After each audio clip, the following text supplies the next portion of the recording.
அலைக்கும் வரஹ்மத்துல்லாஹி வபரகாத்துஹு. இன்னைக்கு நான் வந்து உங்க கூட ஒரு நல்ல ஒரு விஷயத்த தான் ஷேர் பண்ண போறேன். நாங்க எல்லாருமே காலையில எழும்புறணும். எங்களோட நாள் வந்து ரொம்பயுமே ஒரு பியூட்டிஃபுல்லான நாளா இருக்கணும். எல்லாமே பெர்ஃபெக்ட்டா நடக்கணும்.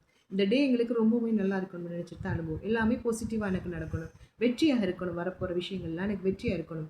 சொல்லி நாங்க எல்லாருமே நினைச்சிட்டு எழும்புவோம். ஆனா எங்களுக்கு வர தோல்விகளையோ, அவமானங்களையோ, கஷ்டங்களையோ, திடீர்னு ஏற்படுற உயிரிழப்புகளையோ எங்களால வந்து தாங்கிக் கொள்ள முடியாத ஒரு சிச்சுவேஷன்ல நாங்க இருக்கிறோம். அது எங்க மனசு ஏற்றுக்கொள்ளாது, அக்செப்ட் பண்ணாது. இத எங்களால தடுத்துக்கொள்ள எல்லாரும் எங்களோட பாசிட்டிவா பேசணும். எங்களோட பழகுறவங்க எல்லாருமே எங்களுக்கு பிடிச்ச மாதிரி இருக்கணும்.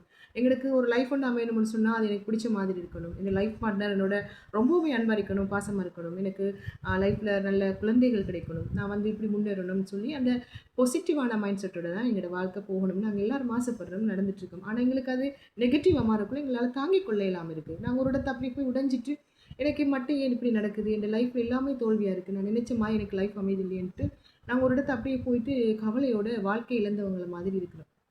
எல்லாமே எனக்கு இப்படித்தான் போகுதுன்னு சொல்லி. ஆனா, அது வந்து நாங்க யோசிக்கிற விஷயத்துல ஒரு பெரிய விஷயம் இருக்குது. அல்லாஹ் சொல்றான், இந்த உலகத்துல படைக்கப்பட்ட மனிதர்கள நான் 5 விஷயங்கள கொண்டு சோதிப்பேன்ன்னு குர்ஆன்ல முக்கியமா சில 5 விஷயங்கள அல்லாஹ் எங்களுக்கு சொல்லி காட்டுறான். இந்த உலகத்துல படைக்கப்பட்ட மனிதர்கள நான் பயத்த கொண்டு சோதிப்பேன். பயம் மூலமாக அவன நான் சோதனைக்குட்படுத்துவேன்.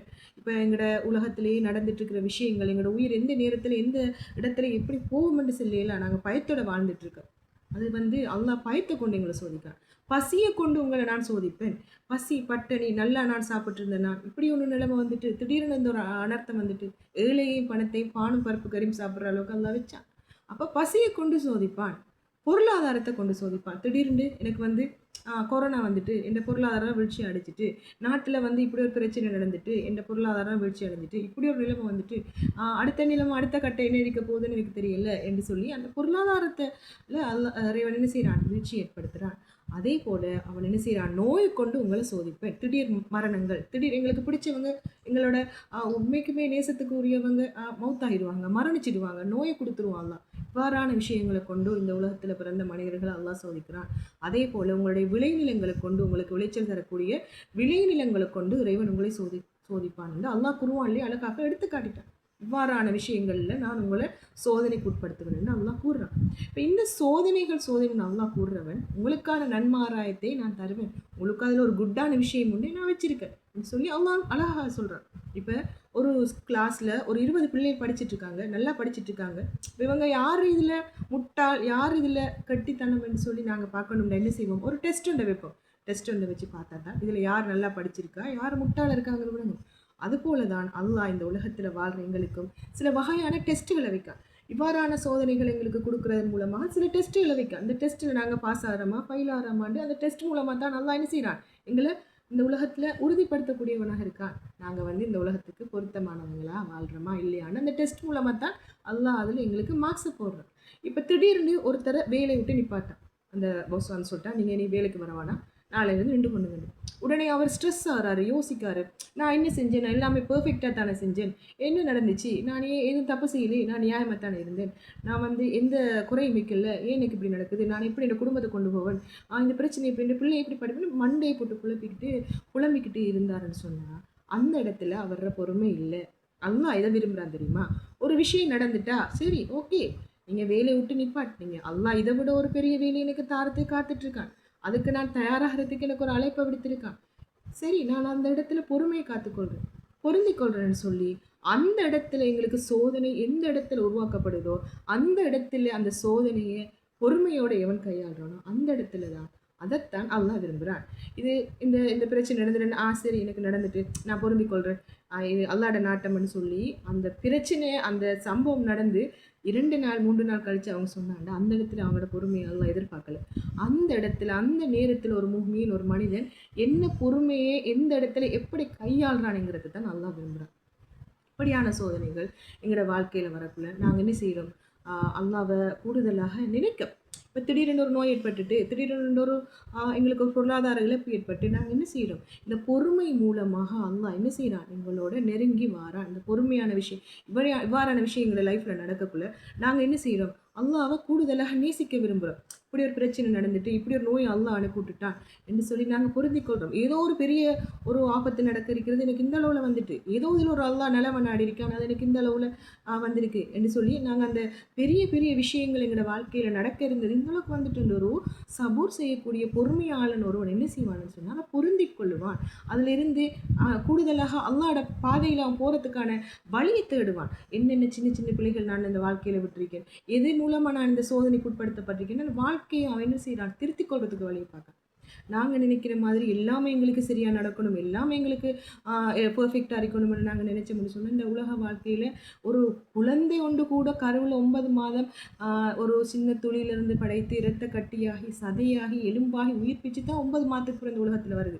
பட் நாங்கள் எல்லாமே எங்கள் லைஃப்பில் எல்லாமே பெர்ஃபெக்டாக இருக்கணும்னு நாங்கள் நினைச்சோம்னு சொன்னால் அது இந்த உலகத்தில் வாழ்கிற எங்களுக்கு அது எந்த விஷயத்துக்குமே பொருந்தாத ஒரு விஷயமாக தான் இருக்குது.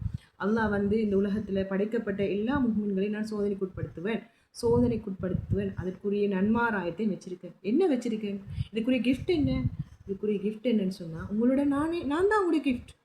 உங்களோட நான் இருக்கேன். நீங்கள் இந்த விடத்தில் நீங்கள் பொறுமை கொண்டீங்கன்னா உங்களுடைய நான் பயணிக்கணும், உங்களுடைய நான் வந்து கொண்டிருக்கேன்னு சொல்லி அல்லாஹ் அழகாக சொல்கிறான். இந்த விஷயங்களில் நாங்கள் இப்படியான விஷயங்கள் மூலம் அல்லாஹ் எங்களை சோதிக்கக்குள்ள நாங்கள் அந்த இடத்துல எங்களோட அல்லாஹ் கூட இருக்கான். இப்போ ஒரு நல்ல விஷயம் ஒன்று நடந்துட்டு அதுக்கு நாங்கள் என்ன சொல்கிறோம், அல்லாஹ்வோட நாட்டப்படி தான் நல்ல விஷயங்கள் நடக்குது, அல்லாஹ்வோட நாட்டப்படி தான் தீய விஷயங்கள் நடக்குது, கெட்ட விஷயங்கள் நடக்குது. நாங்கள் பொருந்திக் கொள்கிறோம். நல்ல விஷயம் ஒரு ஒரு ஒரு நன்மையான விஷயம் நடந்தால் அல்ஹம்துலில்லாஹ் நாங்கள் என்ன செய்கிறோம், சுக்குர் செய்கிறோம், எங்களோட நப்ஸ் அதை ஏற்றுக்கொள்ளுது. ஆனால் ஒரு கவலையான விஷயம் ஒன்று எங்களுக்கு நடக்கக்குள்ள நாங்கள் என்ன செய்கிறோம், சபுர் செய்கிறோம். அந்த இடத்துல என்ன நடக்குது, சந்தோஷம் அங்கே வரல, அந்த இடத்துல கண்ணீரும் கவலையும் தான் வருது. அந்த இடத்துல சபுர் செய்யக்குள்ள அல்லாஹ் என்ன செய்கிறான், எங்களோட இருக்கிறான். எங்களோட சபூர் செய்யக்கூடிய பொறுமை காக்கக்கூடிய மனிதர்களோட அல்லாஹ் இருக்கிறான்ங்கிறது எப்போவுமே ஒரு உண்மையான விஷயமாக தான் இருக்குது.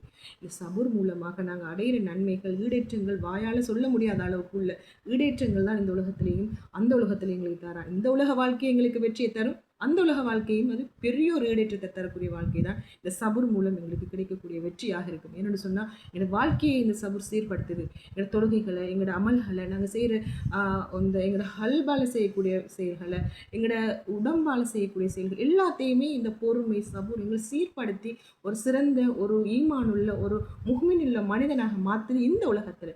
அந்த உலகத்தில் அது பெரிய ஒரு ஈடேற்றத்தை எங்களுக்கு தருது இந்த சபூர் மூலங்கிறது எங்களுக்கு சிலர் விரும்புறதில்லை.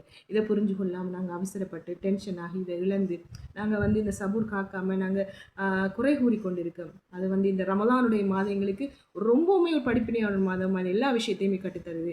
எங்களோட புலனாங்கங்கள்லேருந்து நாங்கள் காலையில் விழிக்கிறதுலேருந்து நாங்கள் சஹர் செய்கிறதுலேருந்து நோன்பு திறக்கும் வரையும் எல்லா விஷயங்களையும் எங்களுக்கு அந்த நோன்பு எங்களுக்கு என்ன செய்யுது, கற்றுத்தருது. பொறுமையாக இருக்கிற வேண்டிய விஷயங்கள், நிறைய விஷயங்கள் எங்களுக்கு கற்றுத்தருது. அல்லாஹ் ஹலாலாக்கப்பட்ட விஷயங்களை கூட என்ன செய்யணும், நாங்கள் தடுத்து வைக்க. காலையில் சஹர் செஞ்சதுலேருந்து நோன்பு திறக்கும் வரைக்கும் நாங்கள் அல்லாஹ் ஹலாலாக உணவு எந்த விஷயத்தையுமே அல்லாஹ் சொல்கிறதுக்காக நாங்கள் செய்யாமல் இருக்கோம். அதே மாதிரி இந்த 11 மாதங்களும் அல்லாஹ் ஹராமாக்கப்பட்ட விஷயங்களையும் நாங்கள் எப்படி ஹலாலாக அல்லாஹ் தந்த விஷயங்களை நாங்கள் அல்லாஹ் சொல்லிட்டான் என்ற தக்வாவோடு நாங்கள் ஏற்றுக்கொண்டோமோ அதே போல் இந்த 11 மாதமும் அல்லாஹ் ஹராமாக்கப்பட்ட விஷயங்களை நாங்கள் ஏற்றுக்கொண்டு அதை செய்யாமலுக்கு வாழ்கிறதுக்கு ஒரு படிப்பினையாக தந்த ரமலான் மாதம் எங்களுக்கு தக்வா தந்திருக்கு. அதே போல் இந்த ரமலானுடைய மாதம் எங்களை விட்டு பிரிகிற தருவாயில் நாங்கள் இருந்துகிட்ருக்கோம். நாங்கள் செய்த நற்செயல்கள் எல்லாம் நாங்கள் எங்களை பரிசோதித்து பார்க்கணும். நல்ல தக்வா தந்திருக்கு, நல்ல பொறுமையை தந்திருக்கு. இவை 2 விஷயங்கள். அதோட நிறைய விஷயங்கள் நாங்கள் ஹல்பாட செய்யக்கூடிய விஷயங்களை பற்றி நான் பேசினேன். எங்கள் உடலால் நாங்கள் நிறைய விஷயங்களை செய்கிறோம், தொழுறோம், நோன்பு பிடிக்கும், குர்ஆன் திலாவத்துக்களை ஓதுறோம், அதே போல் நல்ல காரியங்கள் சதகாக்கள் செய்கிறோம். இப்படியான விஷயங்கள் நாங்கள் வெளிப்படையாக செய்தாலும் எங்கள் ஹல்பால் நாங்கள் மாற்றக்கூடிய விஷயங்கள் எங்களை சொர்க்கத்துக்கு அழைத்து செல்லுது. நாங்கள் எல்லாருமே சொர்க்கத்தை எதிர்பார்த்து அந்த உலகத்தில் வாழ்ந்துட்டுருக்கேன். எங்களோட நோக்கமே நாங்கள் எல்லாரும் சொர்க்கத்துக்கு செல்லணுங்கிறது தான். இவ்வாறான பொறுமையான விஷயங்கள் எங்களோட வாழ்க்கையில் கையாண்டு அல்லாஹ்வோட பொருத்தத்தை பெற்று அல்லாஹ் எங்களோட இருந்து எங்களோட வாழ்க்கையை நடத்தி செல்றதுக்கு எங்களோட விஷயங்கள் எல்லாம் எங்களோட செயற்பாடுகள் எல்லாம் சீர்படுத்தணும்னு சொல்லி இந்த நேரத்தில் சொல்லி உங்களுக்கும் எனக்கும் இந்த அமல்ல அல்லாஹ் தௌஃபீக் செய்யணும்னு சொல்லி கூறிக்கொள்கிறேன். அஸ்ஸலாமு அலைக்கும் வரஹ்மத்துல்லாஹி வபரகாத்துஹு.